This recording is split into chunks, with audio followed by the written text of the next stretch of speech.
नमस्कार, आप देखना शुरू कर चुके हैं व्यापक क्रांति चैनल। इस समय मौजूद है गांव सोलड़ा में। अवैध निर्माण के खिलाफ अभियान चला हुआ है। तो आज डीटीपी अनिल मलिक सोलड़ा गांव में पहुंचे। आप देख सकते हैं चारों तरफ अभी डेमोलिश किया गया है और विजुअल्स में भी आप देख रहे होंगे काफ़ी कुछ तहस नहस किया गया है, नेस्त नाबूद किया गया है अवैध निर्माणों को। तो आइए जानते हैं, डीटीपी अनिल मलिक से बातचीत करते हैं कि आज किस प्रकार से ये अभियान चला है। नमस्कार जी, जैसा कि आपका अभियान चला हुआ है आज गांव सोलड़ा में है, तो क्या कुछ अवैध निर्माण तोड़ा जाना है? जी, मैं आपको बताना चाहूँगा, ये सोलड़ा गांव पड़ता है जो कि हमारा कंट्रोल्ड एरिया अलोंग जेवर एयरपोर्ट है। उसके उसमें कंट्रोल्ड एरिया में ये सोलड़ा गांव पड़ता है और यहाँ पे बहुत सारा अवैध निर्माण हो रखा है फार्म हाउसेस के तौर पे। हालांकि इसमें बहुत सारे फार्म हाउसेस ऐसे भी हैं कि जो कि कंट्रोल्ड एरिया डिक्लेयर होने से पहले ही, मतलब जो मटेरियल डेट होती है उससे पहले ही एग्जिस्ट करते थे, लेकिन उसमें कुछ ना कुछ एक्सटेंशन या एडिशन कर दिया गया है, अल्ट्रेशन कर दिया गया है जो कि अवैध है। तो उसी के ऊपर आज तोड़फोड़ की कार्रवाई की जा रही है। इस तोड़फोड़ को करने से पहले हमने इनको शोकॉज नोटिस, रिस्टोरेशन ऑर्डर्स दिए थे और 2 बार यहाँ पे पहले भी हम कार्रवाई कर चुके हैं तोड़फोड़ की, एक बार दिसंबर 2024 में और एक बार फरवरी 2025 में।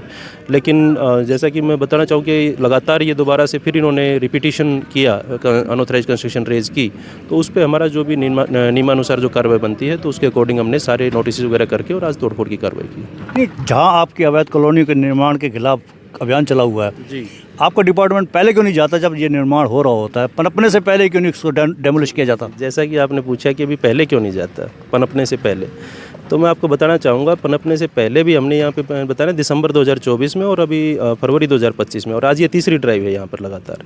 लेकिन ये ना माने, अवैध निर्माण बार बार करते रहें, तो उसमें कोई ऐसा तो है नहीं कि हमने यहाँ पे कोई स्ट्रक्चर रेज होने दिए हों, बिल्डिंग बनने दी हों। आपके सामने एक बार कैमरा घुमा के देखिएगा तो ये जितना भी मेरे ख्याल में करीब आप आके देखिए, ये 7-8 एकड़ के अंदर एक अवैध फार्म हाउस कॉलोनी थी, जिसके अंदर मतलब जो एग्जिस्टिंग जो उस टाइम पे फील्ड बुक में चढ़ा हुआ है तो उसमें खाली इसकी बाउंड्री वॉल्स है, लेकिन इन्होंने अंदर बहुत सारी डीपीसीज और रास्ते बिछा लिए थे जो कि अवैध है, तो इसलिए इन पे कार्रवाई हो रही है। तो इस प्रकार से आज कुछ सोलड़ा गांव में और भी कार्रवाई हुई है? जी, अभी इसके बाद अभी तो ये पहला ही हमने फार्म हाउस चुना था यहाँ पे, क्योंकि यहीं से गांव की तरफ से जब आते हैं तो यहीं से एंट्री होती है।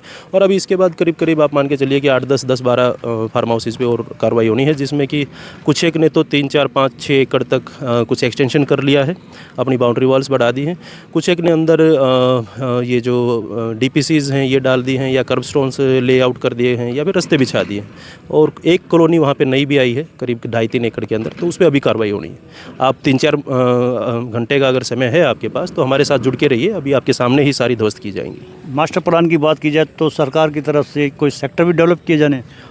सेक्टर वगैरह का, और या जो मास्टर प्लान की बात कर रहे हो, तो मैं आपको सिर्फ इतना ही बताना चाहूँगा कि अभी तो इसको कंट्रोल्ड एरिया डिक्लेयर किया गया था नवंबर 2023 में। उसके बाद इसका ड्रोन सर्वे हुआ और फील्ड बुक्स प्रिपेयर करके हेडक्वार्टर वेरीफाई करके भेजी गई, और अब इसको हमने 7A नोटिफाई करने के लिए और अर्बन एरिया डिक्लेयर करने के लिए 2O के तहत हमने प्रपोजल भेजा हुआ है हेडक्वार्टर, और निदेशालय में जैसे ही जो भी स्वरूप मिलेगा उसको वो अप्रूव होगा, तो उसके बाद की फिर आगे जो भी एक्ट के तहत जो भी नियमानुसार जो आगे कार्रवाई बनती है वो करेंगे हम। गाँव वालों से हमारी बात हुई है तो कह रहे हैं कि बिल्डर हमसे कोई प्लाट ज़मीन खरीदते हैं तो हमारी ज़मीनों के रेट बढ़ रहे हैं जी, लेकिन जो बिल्डर जो आगे बेचते हैं वो उनका नुकसान होता है। जी, तो बिल्डर जो आगे बेचते हैं किसी को, जिसका भी नुकसान होता है, जो खरीदते हैं, तो ऐसे लोगों के लिए आप क्या कहना चाहेंगे? क्योंकि पैसा तो उनका फंसा, यानी उनका नुकसान तो उनका हुआ। जी, आपने सवाल तो जायज़ पूछा है, लेकिन इसका जवाब मैं अपने एज ए इस पोस्ट पर मैं रहते हुए एज ए ज़िला नगर योजनाकार आपके इस सवाल का जवाब नहीं दे पाऊँगा। उसका कारण है क्योंकि ये जो आप बिल्डर और जो कस्टमर और जो बायर्स हैं यहाँ पे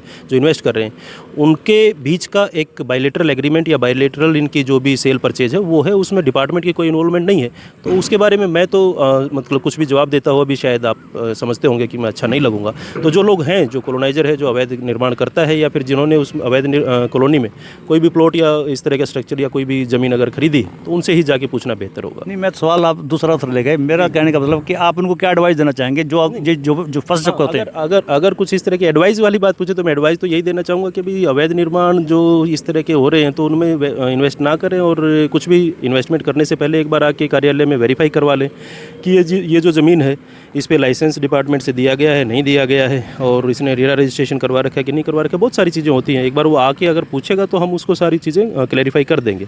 लेकिन जो आप जो कह रहे थे ना कि अभी वो पैसा फंस जाता है उसका, या जो ये कॉलोनाइज़र जो है उनको वो लालच दे के या लुभा के या कुछ भी है इस तरह के, है ना, तो उसके बारे में मैं कमेंट करता हुआ अच्छा नहीं लगूंगा। तो ये तो आप उन्हीं से बेहतर पूछ सकते हैं। तो हमारे बीच में डीटीपी अनिल मलिक, जैसे कि आप देख रहे हैं तोड़ फोड़ अभियान चल रहा है प्रशासन का।